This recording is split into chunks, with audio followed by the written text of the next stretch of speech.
Muchas personas que fueron movilizadas o desplazadas por estos cambios no estaban satisfechas con la vida en la ciudad del nuevo proletariado urbano europeo. Más de 40 millones de personas abandonaron Europa entre 1850 y 1914. La mayoría se dirigieron a Canadá, Estados Unidos y América Latina.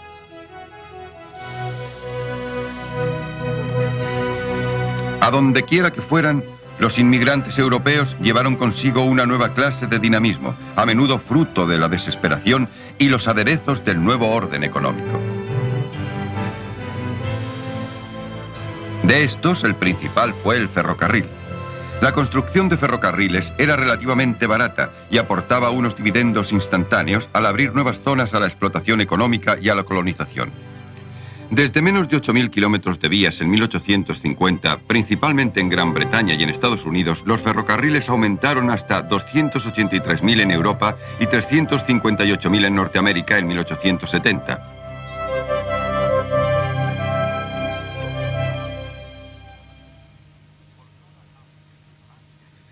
Por toda África, Asia y América Latina, los ferrocarriles llevaban el comercio y la cultura europea a los nuevos territorios, comenzando a romper el aislamiento y la independencia de las sociedades antiguas.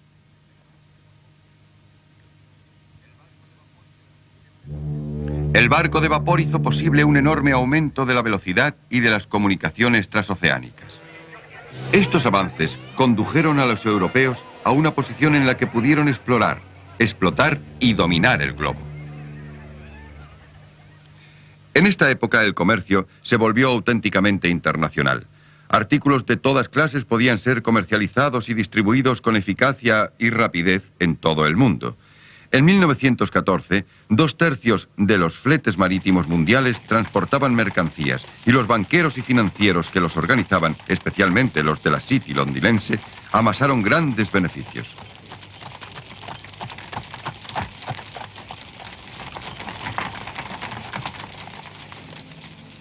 En 1870, grandes áreas del globo estaban bajo el control de una u otra de las potencias europeas. El incremento de la rivalidad entre ellas, la demanda inagotable de materias primas y las mejoras en los transportes y las comunicaciones hizo que en 1914 no quedara casi ninguna parte del mundo que no hubiera sido explorada, conquistada o controlada por Europa. Los nuevos imperialistas parecían considerar el mundo como una inagotable cueva de Aladino llena de recursos, con derecho a controlar, saquear y explotar. Espoleados por una mezcla de codicia y de extraordinaria curiosidad, los europeos llevaron la carga de su cultura dominante y de su tecnología siempre que pudieron a los otros continentes.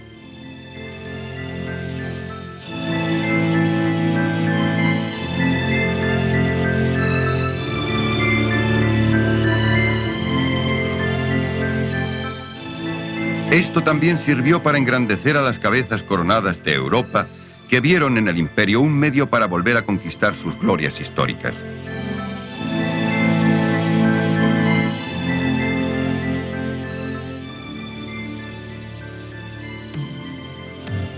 Los incentivos económicos eran considerables.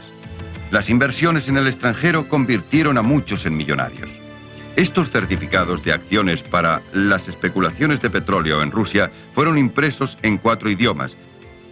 El capital de riesgo, como las mercaderías, la tecnología y armamentos, se habían internacionalizado totalmente. No todas las zonas aptas para el comercio o las inversiones se convirtieron en colonias. Por ejemplo, los países de América Latina se habían sacudido desde hacía poco el dominio de los españoles y de los portugueses gracias a la ayuda de los británicos y de los americanos. En muchos casos, cambiaron una clase de dependencia por otra, ya que entraron en la esfera de influencia económica de los mismos países que los habían ayudado a independizarse. En aquella época, el sistema económico mundial se basaba en el oro, y los yacimientos hallados en Australia, África del Sur, en el Yukón y en Siberia atrajeron a un gran número de colonos y pioneros. Las reservas mundiales de oro se duplicaron entre 1889 y 1904, y el petróleo hallado en Persia y en Birmania también produjo una lluvia de beneficios para Gran Bretaña, para Rusia y para los Estados Unidos. La contienda para conseguir materias primas y toda clase de mercaderías impulsó la carrera para adquirir nuevas colonias. Incluso el terreno menos prometedor podía ser transformado por los ferrocarriles y los modernos sistemas de irrigación. En Kenia y Nigeria se cultivaron con grandes beneficios cosechas de té, café, algodón, tabaco, cáñamo y cacao.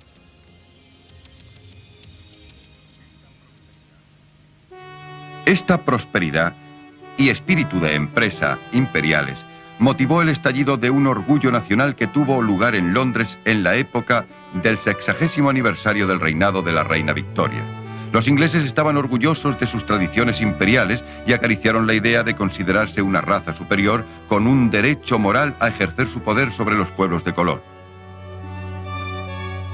Un inglés en la India, por muy insignificante que fuera, era considerado miembro de la raza de los amos y sus más mínimos deseos eran atendidos. Los imperialistas europeos consideraban que el imperio llevaba la ilustración y la civilización a las sociedades nativas que gobernaban y por lo tanto tenían derecho a estar allí.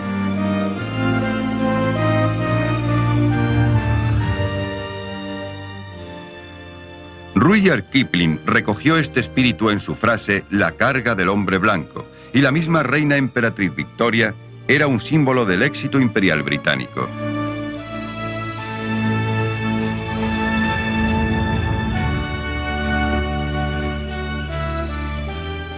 Mientras tanto, se creía que la prosperidad de Gran Bretaña dependía de la continuación de la cruzada imperial, y sus rivales en Europa comenzaron a contestar su derecho a poseer el mayor imperio que jamás había existido en el mundo.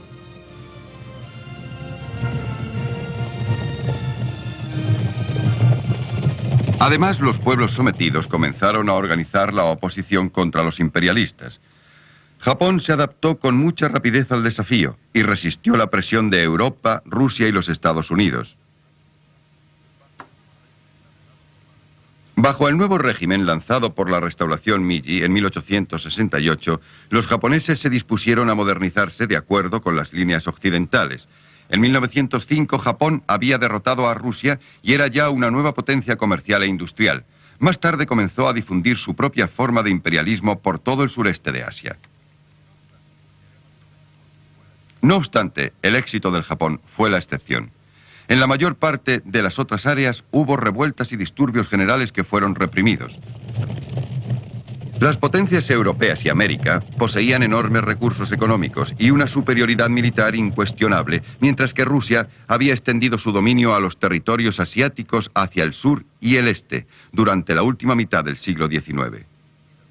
Arrebató territorios a los chinos y derrotó a los cánatos musulmanes, los últimos descendientes de los tártaros. Su antigua capital, Samarcanda, cayó en 1868. Similarmente, en los Estados Unidos, los indios de las llanuras bajo Sitting Bull, Toro Sentado, fueron derrotados en 1876 y el Medio Oeste, hasta las montañas rocosas, quedó abierto a la colonización de los blancos. La abolición de las propiedades tribales de tierras 10 años después asestó el golpe final a los indios de América del Norte. En África y en otros lugares, la superior tecnología militar de Occidente hizo que fuera relativamente barato y fácil conquistar y conservar los nuevos territorios.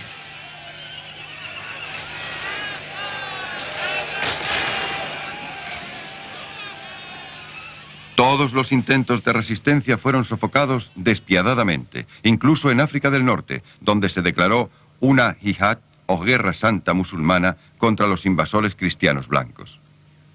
Al mayor de los imperios no cristianos, el de los turcos otomanos, también le resultó imposible resistir el poderío de los europeos. Los otomanos fueron despojados de su imperio en África del Norte por Gran Bretaña, Francia e Italia.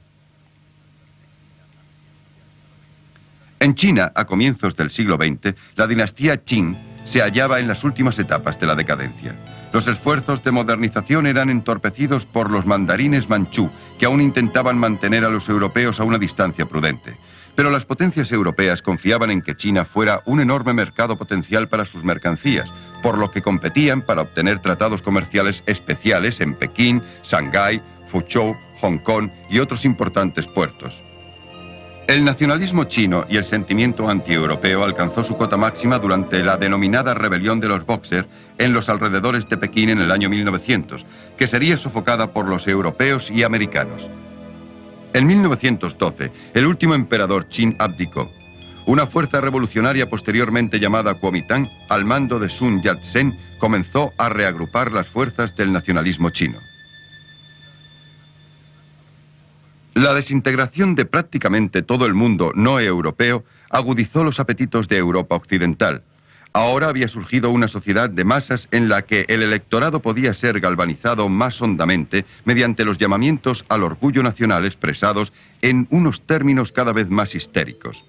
Ante los problemas de pobreza del mundo occidental, parecía una respuesta obvia explotar el mundo oriental con mayor eficacia.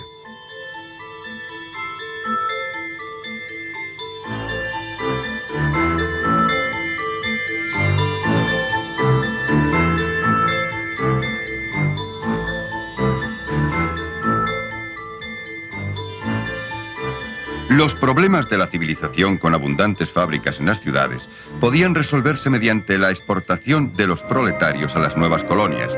De este modo resultó corriente incluso para el liberalismo apoyar el desarrollo del poderío nacional, la fabricación de armamentos y la presión constante dentro de las naciones europeas para competir por las posesiones imperiales.